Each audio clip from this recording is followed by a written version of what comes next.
Michael Bane, and today I feel triggered. In fact, I'm probably going to feel triggered every Wednesday morning. Triggered, of course, the new name of our weekly video here, coming from my safe space, Dragon House Studios, the secret hidden bunker in the Rocky Mountains. And today I want to talk about this gun.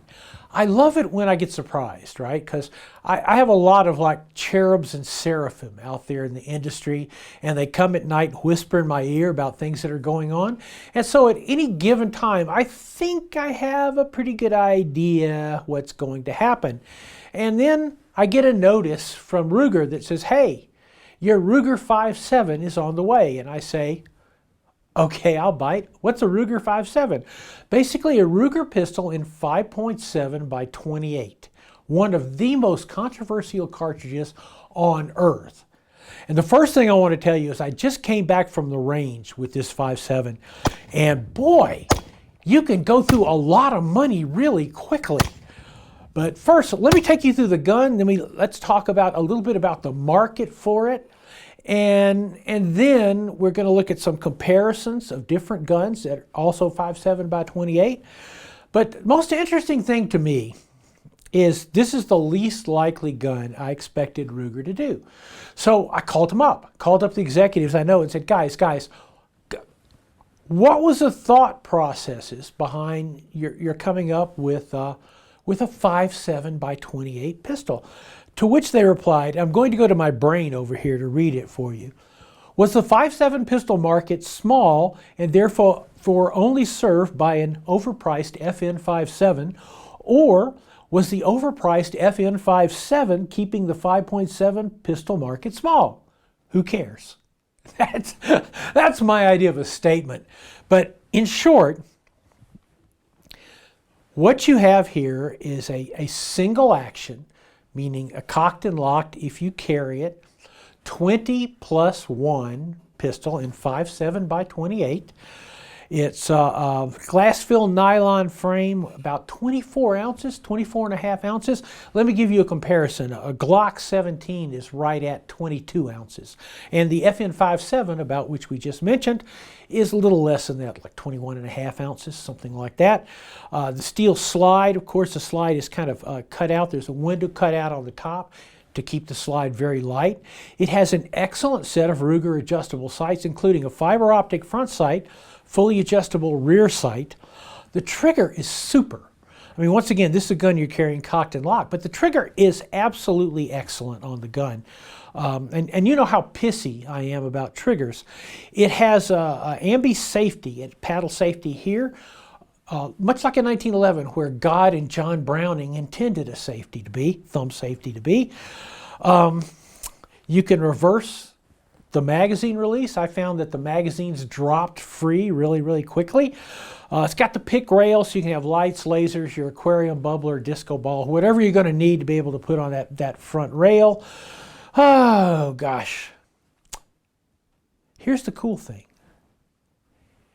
$799 MSRP. That translates to about $650 in the real world, maybe a little less. Why is that a real big shocker? The only other pistol in the space, the guest guy here, the FN-57 in 5.7 by 28, is $13.99. So basically, you can get two Rugers for the cost of one of the FN pistols. And Ruger also did something really sharp here that I would expect Ruger to do. The magazines, you'll notice, are steel, and that makes them a little bit easier to deal with than the plastic magazines from the FN-59, because it's a pain in the butt to load these magazines. You load them like an AR magazine, you put the round on top and you push down, you push down, you push down. What we need is a little tiny mag lula to do this. Hear me? Mag lula? Please develop that and Federal Express me one. Ruger also made it easy for you to put a red dot sight on. So last week, you watched last week's show, right? And I got y'all hotted up on red dot sights. Well, Ruger said, okay, we'll include a plate. This plate, it goes right here. This is like pre-tapped and drilled, and it comes with the screws, everything you need. So this basically screws in, the plate screws in on top of the slide, and then I believe the plate that they give you is for Venom Vortex or a Burris fast fire. I've got a fast fire around here. I'll have it up on it in a day or so. You can also get plates for an RMR, pretty much plates for anything that kind of walks the earth, which is a very smart move on Ruger's part, because this is going to be an interesting project. When I went to the range, the first thing you do, and I know what you're saying, well, you took it out of the box and you disassembled it. Really easy disassembly. It's got a lever on the side. You know, you don't need two friends and a monkey to disassemble it. So I disassembled it, I cleaned it, I oiled it, I didn't do any of those things. I took it to the range, I opened the box, I took the gun out of the box. I did load the magazines. And there's a limited around number of types of 5.7 by 28 ammunition. We're going to talk about this in the next half. But I loaded up the magazines. Of course, they're 20-round magazines unless you live in a slave state, like I do, in which case they're 10-round magazines. And I went bang, bang, bang, bang, bang, bang, bang, bang, bang, bang, bang, bang, bang, bang, bang, bang, bang, bang, bang. Basically just kept running through them. And you know what? It ran perfect. The trigger was great. Sights were off, but I mean, I took it out of the box. You know, I'd certainly not even pretend to sight it in. Once I figured out the holdover, it wasn't any trouble standing there at, I think, 10 yards and just constantly hammering those little 40 grain, like zing pills into exactly the same spot. One thing I noticed too shooting it, we'll talk about this a little bit more, is this is a triumph of ergonomics. The FN, it's sort of a triumph of ergonomics with a couple of bizarre quirks. So stay with us. I got to run off here and sell some soap, but when we come back, we're going to talk a lot more about the most controversial cartridge in the world, the 5.7 by 28. This week's Triggered is sponsored by Lipsy's and their Gun of the Month, the innovative firearms from Franklin Armory, Lucid Optics, on target and under budget, Tandem Cross and their great selection of 22 parts, and Cimarron Firearms, the king of the cowboys. Welcome back to Triggered, where we're talking about the Ruger-57 and the 5.7 by 28 cartridge. It used to be that if you wanted to really light up stuff on the internet or in an article, you'd say, which is better, 9 or 45? Double action only, single action, a double action, single action, striker fired. If you really want to see people get like eyes bloody, screaming mad, ask about whether the 5.7 by 28 is in fact a good self-defense or law enforcement or military cartridge. Boy, search that on the internet and there's tens of thousands of threads with people ripping at each other. And the answer to that question is probably more in your head than anything else. Basically, little history, late 80s, mid 80s, NATO wanted to replace the 9mm cartridge with something that was a little hotter, a little bit more accurate, and capable of a little bit more range, and could be run in the newly evolved idea of a personal defense weapon, PDW. Something for people like who drive a truck to carry that's a little bit easier to use, more capacity maybe than a pistol. So, FN created the 5.7 by 28, submitted it to NATO.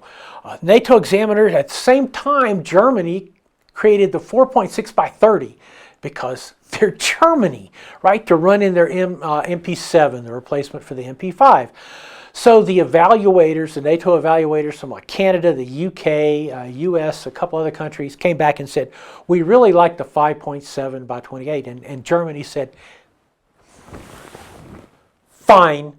We'll take our marbles and go home. And they're like, all right, fine. Nothing happened. It didn't get adopted. But over a course of time, the little bullpup carbine, the P90, with the semi-auto version PS90, you may not have seen one at your local range, but you've seen one in every science fiction movie ever made. It's just really cool. The first time I shot them up at the Quantico range in Washington, shooting full auto with a suppressor, I was able to write my name on a target. With these like weird 50-round magazines. It was really kind of fun. But supposedly as many as 400 militaries have adopted either the 5.7 pistol or the P90 as issue weapons. A lot of U.S. law enforcement, including, rumored to be, the Secret Service, who uses a P90 in 5.7 by 28 for their presidential protection detail, although they are very closed-mouthed about those things. But the question is, does it work? Is it an efficient cartridge, quote unquote, on the streets? Well, I can't tell you that. I can tell you that I have talked to people in Eastern Europe, Special Forces guys, who have used 5.7x28 in combat, and none of them had any complaints. I've also talked to American law enforcement, especially SWAT guys, special team guys that have used a 5.7x28 in the real world, and they do not have any complaints about it. Equally, I've talked to some who did. In the end, everything is shot placement. It doesn't really matter. One of the things I've said in the past is, well, ballistically, it's very similar to a 22 Magnum. And you see that the Kel-Tec 22 Magnum, 20 round, I think it's 20 round on the Kel-Tec 22 Magnum.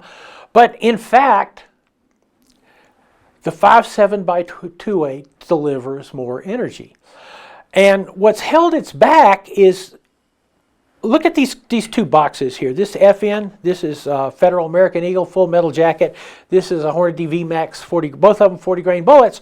Both of them expensive in the sense of somewhere between 26 cents and 52 cents a round, as opposed to like 9 cents to 14 cents for 9mm. That's held it back. The cost of the 5.7 has, I got this 5.7 when they first came out. This is a first gen. I love shooting it. But boy, you know, it's kind of like taking dollar bills and running them through a shredder. And there was no dedicated self-defense ammo. A lot of the development of this cartridge was for punching armor, because NATO was concerned that once the wall fell and the Soviet Union collapsed, the arms manufacturers in Russia had to do something with all that stuff they were cranking out. And so the Organitsnaya paid cash. So a lot of body armor in Europe. So that was what held the cartridge back. I personally think it's a pretty good cartridge. And I go back to my mentor, Walt Roush, who said nobody wants to leak. And Walt Roush said in his long-term professional experience in military intelligence in the Secret Service, Philadelphia Felony Squad, private detective, somewhere around the third hole, regardless of what size the hole was, the aggrieved person gave up. The aggressor stopped. And the thing with these guns is there's no recoil. You can see that in the video. It's like running a stapler, which means you can deliver a lot of these little 40 grain bullets really, really quickly. What's even cooler, makes me happy, is that at the same time Ruger announced this gun, Speer announced a Gold Dot self-defense round, a 40 grain jacketed hollow point using their Unicore system, which is really one of the premier self-defense bullets in the entire world for 5.7x28. Is it expensive? Yeah, call it $50 for a box of 50. I see it MSRP'd a little more than that. I've already seen it real world price a little bit less than that. But that means that you have 20 rounds here of a primary self-defense ammo, Speer Gold Dot. That's pretty compelling. I suspect that very soon, because I think this gun's going to be wildly popular, people are going to start shooting it like crazy. One of the things I expect to see it shot in a couple of weeks is a lower price practice ammunition for this, for the 5.7x28. Another thing I expect to see like quick like bunny is this. Now this is one of the magazines for the FN 5.7, and you'll see that one of these is not like the other. This one is not like the other because it's got a 10-round magazine extension on it. I think they're made by CMMG. CMMG produces a AR-based type pistol and carbine in 5.7x28 in their Banshee series. But these magazines have a certain similarity. I would really expect to see 10-round magazine extensions for the Ruger available very, very quickly. Before we get out of here, I did want to touch on a long gun in 5.7x28 that disappeared that I would not be surprised to see reappear. Gosh, it looks like an AR, doesn't it? That's because it is. This was made by a company called AR-57. And what it is exactly that. It is an AR-15 platform gun in 5.7x28. And it's actually ingenious. What you had is the magazine, these 50-round magazines. And yes, I've had these far before 2013. They drop in like this, and then you throw this little lever, the magazines just pop right down. You kind of got boom, and then kind of bump them into place. You now have 50 rounds 5.7 by 2.8 on a gun that you can run like crazy. I found this thing to be accurate. When I first tested it, like kind of 2000, something like that, it was an accurate little gun. It was easy to shoot. It was 50 rounds. It actually, the empty cases go out through the magazine well, so you can cut like a magazine, cut it, take out the spring, the follower, and the feed lip, stick it in there and catch all your brass. But for some reason, this was a failure. It came before pistol braces. This was born to have a barrel this long, a suppressor, and a pistol brace on it, which is probably what I'm going to do to this one. But in any case, I think what Ruger has done is re-triggered interest in this cartridge. I think this cartridge works in a self-defense context. One thing we're going to be doing in the future very, very soon, we're going to do a side-by-side comparison of the Ruger-57 and the FN-57 and the Kel-Tec 22 Magnum and the Rock Island Armory TCM 2022, 22 TCM, and you're going to see how they all are side by side. I am Michael Bane, and this is Triggered. Find us at michaelbane.tv. We will see you next week.